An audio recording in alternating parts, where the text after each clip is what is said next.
quand Dieu a créé le pays Bigoudin, vous savez, avant-hier, il s'est dit aussi au bout d'un moment que peut-être que les hommes et les femmes allaient s'ennuyer, alors qu'il leur faudrait des animaux de compagnie. Alors là, Dieu a inventé les chiens. Il a inventé le berger bigoudin, le setter bigoudin, l'épagnol bigoudin, le chien bigoudin, et puis plein de chiens. Le husky bigoudin, le dalmatien bigoudin, le lévrier bigoudin, et il les a tous répartis comme ça dans le pays bigoudin. Alors les chiens étaient assez heureux au début, surtout que les hommes et les femmes s'en occupaient bien. Et puis, bon, il y avait bien le chien bigoudin qui avait un peu des problèmes. Parce que le chien bigoudin, bon Dieu l'avait peut-être un peu raté. Il était d'une longueur épouvantable.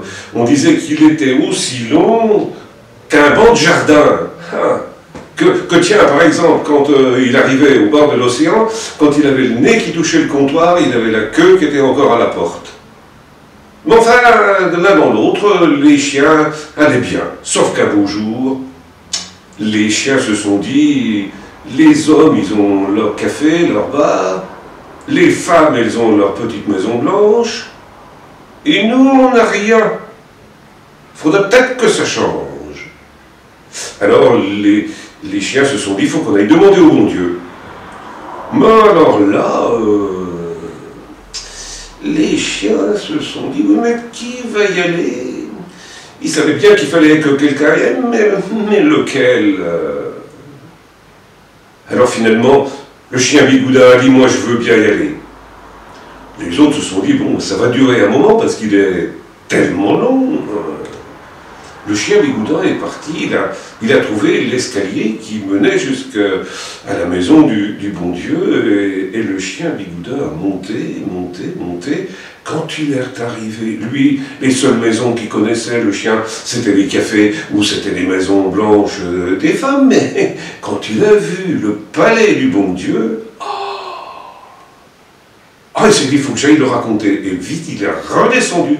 Il est retourné au pays Bigoudin voir les autres chiens, puis il leur a dit, oh, si vous saviez, le palais du bon Dieu. Mais tu lui as parlé au bon Dieu? Ah ben non, monsieur. Oh, le palais. Fallait entrer dans le palais.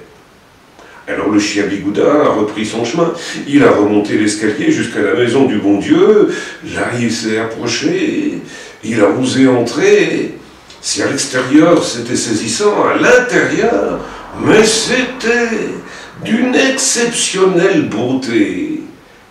Et le chien Bigoudin est redescendu à toute vitesse, est allé voir les autres chiens et leur dit, oh, l'intérieur, mais si vous saviez comme c'est... Oui, t'as parlé au bon Dieu? Ah ben non. Eh bien retourne. Et là, pour la troisième fois, le chien Bigoudin a repris le chemin de la maison du bon Dieu. Il est entré, il a vu la beauté intérieure, mais il est allé jusqu'à la grande salle où se tenait le bon Dieu. Et dans cette salle, il y avait des colonnades magnifiques. Et en voyant toutes ces colonnes, le chien Bigoudin n'a pas pu résister. Et il a fait ce que font tous les chiens quand ils voient un poteau télégraphique, un réverbère ou quoi que ce soit d'autre. Ah mais alors là, quand le bon Dieu a vu ça, il a dit, qu'est-ce que c'est ces façons? Qu'est-ce que c'est ces façons de respecter ma maison? Le chien Bigoudin était tout confus.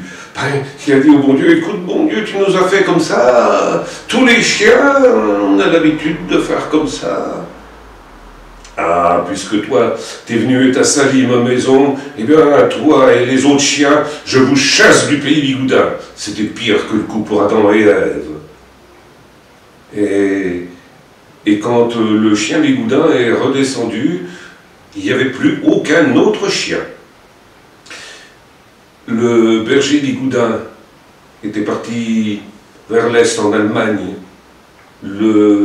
Le setter Bigoudin était parti au-delà de la mer jusqu'en Irlande. Le lévrier Bigoudin était parti loin, loin, jusqu'en Afghanistan. Et ainsi pour chacun des chiens. Seul le chien Bigoudin est resté en pays Bigoudin.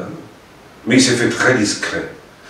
Ce qui fait que, normalement maintenant, si on voulait être juste, on devrait dire le berger Bigoudin allemand, le setter bigoudin irlandais, le lévrier bigoudin afghan et le chien bigoudin. Le chien bigoudin, il y est toujours, mais c'est compliqué pour le voir, bien qu'il soit long comme un banc de jardin. On le voit surtout au bord de l'océan, au café des marins. Mais il faut avoir goûté suffisamment au lambic, au chouchen, au pommeau, au silver édu. Avec suffisamment de tournées, on finit par voir le chien bigoudin.